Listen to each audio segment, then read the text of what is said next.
Pois non sei que opinará o noso científico de cabeceira de estudar o cosmos desde un palleiro. Moi boa tarde, David Ballesteros. Pois mira, se te sou sincero, eu non coñecía os científicos de palleiro, os cans de palleiro, sí. Científico de palleiro, non. Científicos de palleiro, non. Pero a priori gústanos eso. Pero abre un campo interesantísimo Maravilla. de novo na ciencia. Bueno, David, pero ti hoxe estás aquí para falar de bacterias, deses organismos vivos diminutos. Exacto, moi diminutos. Moi diminutos e que nos poden dar algún que outro desgusto. E polo que vexo, están moi presentes en moitas partes da nosa casa, non? Tamén dentro do noso organismo, pero na nosa casa, e en lugares que igual non sabíamos moito. Sí, e máis en días como hoxe de tanta calor, que poden calor reproducirse con máis multiplica, facilidade, claro. porque elas, claro, mirade, titular, as bacterias precisan humidade e calor, maravilla. e alimento. En Galicia viven como queren. Benvidas a Vamos, Galicia, isto é o claro, paraíso. benvidas a Ahora Galicia. E con número 1 temos aí o paraíso, o estropallo. Ai.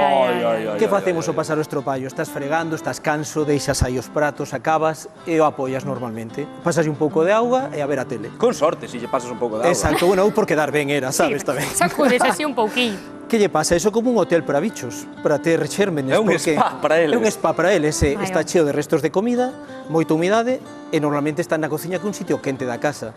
Entón pode reproducirse con moitísima facilidade. Pode ser Mi madriña. unha cuna, vamos, un lugar ideal para ter microorganismos. Temos tamén algún trapo por aquí de limpeza. Sí, o mesmo que fas Bueno. cos trapos, os pasas polas superficies da cociña. A veces polo chan tamén cae algo e dis, ai, xa está. É mesmo polas mans, pola cara. Exacto. Pero, a ver, entón non me dirás que cada vez que empregamos un estropaxo ou un pano destes hai que tiralo. Non hai que tiralo, pero habería que desinfectalos a miúdo. Os Con trapos que? casi a diario. Con que? Pois mira, tes varias solucións. A máis sinxela, no lava louzas. O metes a un programa de 65 graus como mínimo e desinfecta. Eu non teño lavalouzas, que fago? Mercar un mucho. Pensar modelo Mercar un, que estamos no 2025. Estou neso. Claro, mentras pensas e elixes, lexía tes na casa. Receta da boa. Lexivia e pa diante. Litro de Veña. auga, culler de lexía e o metes dentro un E pouquinho. unha dúbida que eu sempre me pregunto, as esponxas do baño, que eso tamén, eu era moito de esponxas hasta que me dixeron, eso é fatalítico. Claro, a ver, en principio na superficie da túa pel non debería haber moitas bacterias patóxenas, pero sí que é verdade que se o tes no baño, Ai. vai estar exposto ás bacterias que hai no ambiente, como lle pasa aos cepillos de dentes, que despois falamos deles, si Mi madriña queres. querida, estou vendo por aí os cepillos dos dentes. Ai. Tamén é Sí. un lugar onde as bacterias poden estar ben Claro, cómodas. porque pensa que tes unha fauna de bacterias na boca, e se tes caries ainda tes máis. Entón, cada vez que lavas as dentes, non sufras. No, Non que pasa me estou nada, as poniendo bacterias mala, non son estou tan malas. Que pasa? Cada vez que levas as lentes, trasladas bacterias. E o peor que podes facer é colocarlle un capuchón. Que fai? Mantén a humidade. Entón, as Pero tamén bacterias non protexerá. marchan. Ai, Dios mío, ponémolo todo mal. Para As bacterias trauma. están aí na gloria, claro. Exacto, o que deberías facer é sacudir un pouco e evitar que se acumule auga no fondo, que normalmente se vas a unha É unha casa porcallada. e queda unha porcallada horrible. David, non sei se te deches conta que saltei a táboa de Sí. cortar alimentos, porque eu cociño moito e dá a sensación de que isto que temos aquí é unha fonte de bacterias espectacular. Espectacular, porque, por exemplo, se cortas carne, por exemplo, o polo ten moitísima salmonela na pel, normalmente, por como se trata e se prepara. Entón, como un 30% dos polos teñen salmonela na pel. Se pasa ao corpo, diarrea, vómitos, drama veraniego. Entón, que pasa? Isto, cando o mercas, é moi liso, pero ti vas facendo buratiños co coitelo, cas marcas Os que fas, surcos, non? os surcos que vas abrindo e quedan residuos. Ti cortas aí o polo e despois o lavas antes de pôr as verduras. Non. Igual non, Transferencia.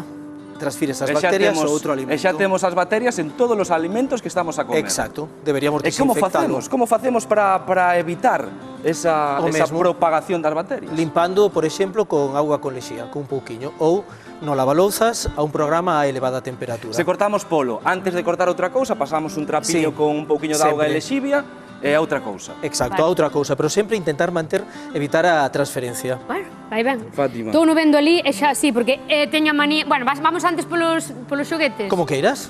É que estaba mirando para o teléfono. Porque o teléfono Imos ao témolo teléfono. sempre na man. Eu Sí, son que a ao final primeira. Ese é o estamos noso todo o xoguete. día. É o noso verdad. xoguete, efectivamente. Que Exacto, pasa? é o xoguete que temos todos.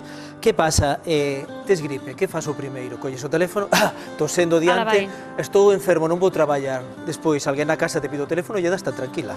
Ai, ai, ai, ai. Ou estamos sobando todo o día. Xa estou vendo por onde vas, David. Lavades as mans antes de coller o teléfono cada vez. E máis, vamos ao baño co teléfono. Totalmente. O mellor alguén, sí. Eu non, totalmente. Eu escoitei- Pero coñezo xente que sí que o fai. Eu tamén, pero pareceme increíble, pero sí. Sí, sí, sí. Entón, que pasa? Todo o rato estamos movendo bacterias de sitio. e toda a superficie, pero venden toalliñas de alcohol isopropílico, que son moi baratas e desinfectan moi ben. De cando en vez, Periódicamente, mellor, e todas as ranuriñas, todo o que permite acumular residuos, se o deixas os nenos comen por riba, van acumulando lixo, todas esas cousas son un problema. E se vas ao baño, tes un problema adicional, que iba a contarvos cos cepillos antes, esquecín. Cando utilizas o váter, deberíamos baixar sempre a tapa antes de darlle a cisterna, porque está documentado científicamente que hai un spray, chamase spray fecal. Fogos artificiais de bacterias. Exacto, é un espectáculo de bacterias que poden chegar ao que este preto. Mi madriña. Todo mal, Xoguetes, antes falábamos dos nosos xoguetes, imos falar dos xoguetes dos nenos. Imagino que tamén pois unha fonte de bacterias importante. Claro, os que temos nenos ou nenas, que facemos cos xoguetes cando veñen amigos e amigas? O chan, que xoguen, esparces polo chan. Se son moi pequenos, ademais, unha forma de explorar o mundo é chupando as cousas, levando as a boca, mordendo. Non te digo se xa son xoguetes como estes. Que falas, Entón, que pasa? Que os xoguetes, sobre todo os do baño, van acumulando moitísimas bacterias na superficie. Hai unha transferencia constante entre nenos de enfermidades, máis que entre adultos, e o motivo é ese que comparten todo. Xoguetes no baño, pois o ideal sería o burateño que teñen na base, tapalo tamén para que non entre auga. E como limpamos todo iso? Porque Auga quente, simplemente, pero sobre todo despois intentar esterilizalos dun xeito mínimamente secalos, sobre todo. Para resumir un pouco, David, hai que ter moita hixiene con todo o que empreguemos habitualmente, e máis se o empregamos en húmido, non? Exacto, e non obsesionarse tampouco, quero dicir, as bacterias non son malas per se.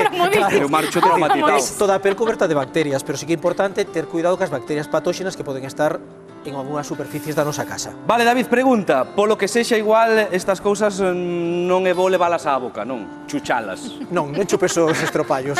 Igual Consello non. científico.